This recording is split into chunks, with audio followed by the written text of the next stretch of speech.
It's a real privilege to be here today. It is important to recognize our nation's veterans. Pure and simple. I'm going to ask you to indulge me just for a minute. I'll ask those veterans in the audience to please stand.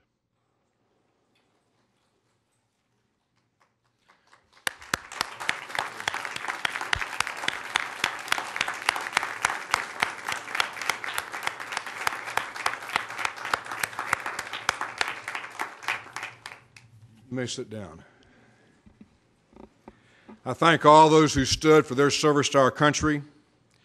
I know, and these are some facts I got from Glenn, and I appreciate you providing those to me. I was really pleasantly surprised to see the scope of veteran service represented here at the Nuclear Regulatory Commission.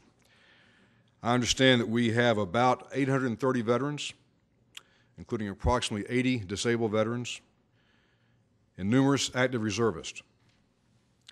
As a snapshot of the last 2 years, 12 NRC reservists have deployed and 5 are currently mobilized.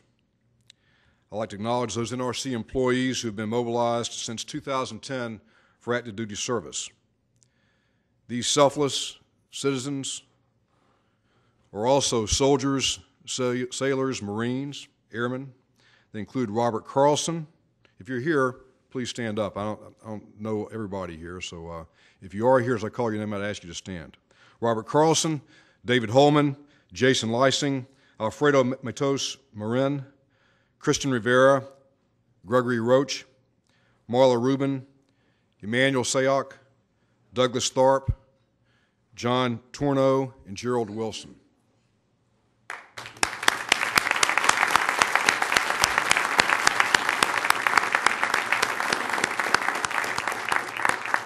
I know I speak for all in saying that our thoughts and prayers are with you as individual servicemen and with your families.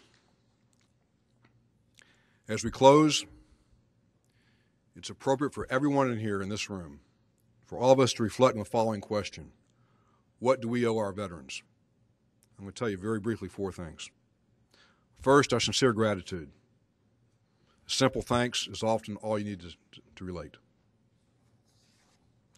Second, taking the time to recognize the ultimate sacrifice of those killed in action.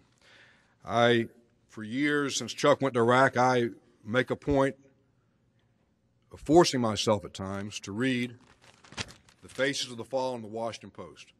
I look at every single name, every single face, and see where they're from. And I take a moment to reflect upon everyone here who's been killed in action is a loss to a family member. Could have been a husband, a brother, a son, a good friend. I don't know that we as a country often enough pause to take stock of that ultimate sacrifice. Third, recognition of the difficulties faced by our wounded veterans, and we're very privileged to have some people who are experts in this. We'll talk later this morning. I was reading, some of you perhaps saw, this is the Washington Post, Monday, October 31st, a very heartwarming, inspirational story about 2 wounded warriors who did the cycling trip for the Marine Corps Marathon 2 Sundays ago. Absolutely inspiring. Fourth, and finally, we have an obligation to help our vets seek meaningful employment. Veterans in the 18 to 24 year group, and there's lots of different statistics out here, but they have a higher unemployment rate than non-vets in that same year group. The numbers I have here are about 21%. That's unacceptable. And we should not stand for that as a country. I applaud the efforts. I've had meetings in my time as a commissioner with HR and with Lynn Carsley about his efforts in this program. I know we'll hear more about Wounded Warrior employment program opportunities here in a minute. But I think that every one of us, in some small fashion, can offer to be a resource, a mentor, a friendly voice for somebody looking for work. It ain't that hard to do. I think it's the least that we can do as a community. I appreciate you allowing me to share some personal experiences today. I am immensely proud of my own service and my family's service. I'm proud of the service of those here in the audience today and of your families and friends who served.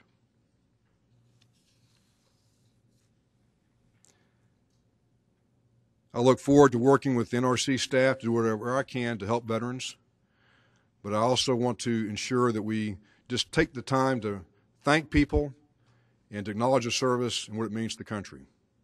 Thank you. As I was introduced, my name is Laura Stanek. I am a Human Resources Specialist and Program Manager for Naval District Washington's Wounded Warrior Employment Program. I come to you today as a very lucky federal employee. Our Admiral, who's the Commandant of Naval District Washington, Admiral Lord, took money out of Hyde to create this program and stand up our program with the great people that we have here with us today. What we do is we try to help wounded warriors get jobs because, as was mentioned by the Commissioner, this is one of the most important pieces of rehabilitation, finding meaningful employment, getting back into the workforce, continuing to serve, because if there's one thing that really makes this population a coherent whole, is their desire to serve. And if they can't do it on the front lines, and they can't blow things up, and they can't shoot at the bad guys, they still want to find a way to serve their country and to be the citizens that we all admire. So today we're going to talk a little bit about our program. I wanted to just sort of mention, as the Commissioner said, there are a lot of statistics out there, but the most meaningful one for me, and I feel like the most accurate, is that the current rate of unemployment for transitioning service members from the OIF, OEF, I guess, activities or war or whatever we're calling that now, is about 30%. So we talked about an age group, which I'm sure that statistic is accurate, but we do also want to mention that there are individuals a little older than that are serving, even a little younger than that are serving, and therefore we get right around 30%. We just had a statistic come out that said our unemployment rate as a whole has fallen to about 9%, which is still pretty unacceptable. We're right in the middle of a recession. So think about that. Over 3 times higher for these people that are coming back. There's a lot of reasons for that. There's a lot of misunderstanding. There's a lot of appreciation for the service, but then when you see somebody who's missing limbs or somebody who does have a traumatic brain injury, you know about that, maybe somebody who's suffering from PTSD, you wonder how they might fit into your workforce. You wonder, how much time am I going to have to spend training this person and going over the same thing over and over again? What kind of accommodations am I going to have to make? Is this going to cost me money? How is this going to affect my mission? Can they really do the job? The answer to all of those things is not a simple one. It's a case-by-case basis. But what we ask you for today when we talk about our employment program and really our resource for you to use, and we encourage everyone to contact us and talk to us if you have questions, we ask you today to start thinking about where a veteran can fit into your workplace, where a wounded warrior can fit into your workplace. Because this is, as we said, an all-volunteer group of people. They tend to be a little younger. They tend to have infantry experience, which maybe doesn't directly relate in your mind to how they'd fit into your workforce. But I'm here to tell you that those situations that they've been exposed to that have caused their wound, illness, or injury have provided them with the kind of analytical ability, the kind of quick thinking, decision-making, the awareness of those around them, their leadership, their teamwork, all those things are applicable. So whether or not you see how they fit in immediately, what we want to ask you for today is to think about it. Start asking yourself the question, where could one of these incredible people fit in on my team? How do I get one of them? How do I train them? How do I build them into our organization so that they become a valuable resource for years to come and make a career with us? Because you want to retain this talent.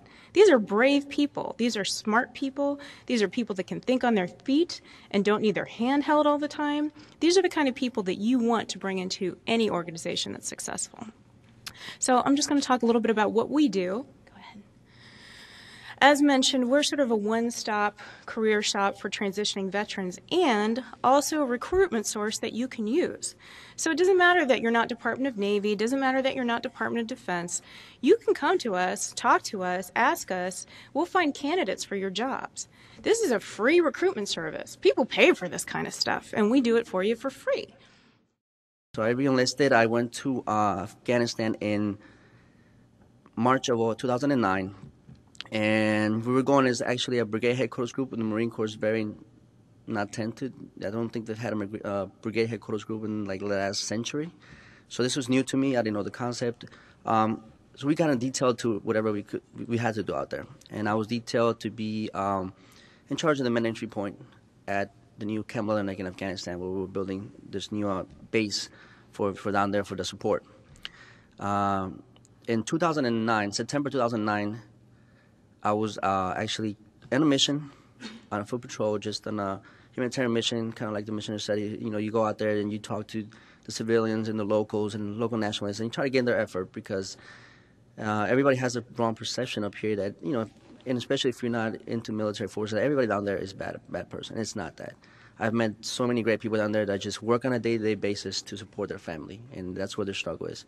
So on September 9, 2009, I was injured with a PBID, which is a person-born unidentified explosive, and myself and one of my Marines was injured, and we were immediately evacuated to the Camp Bastion, which is at 8 stations. From there, we were medevac to Launch Tool. From there, came to Walter Reed now, but I was in the Naval Medical Center here at one point. So my transition, you know, between me being hurt was very bland.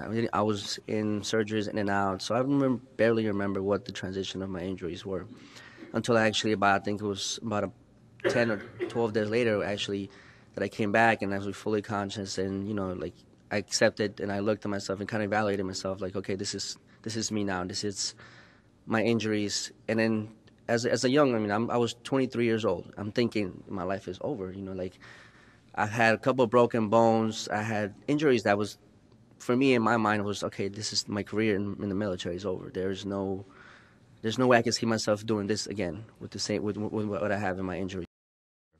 With that, would everybody mind just standing up and giving yourselves a round of applause, and I'll lead it to you. Thank you very much for your service.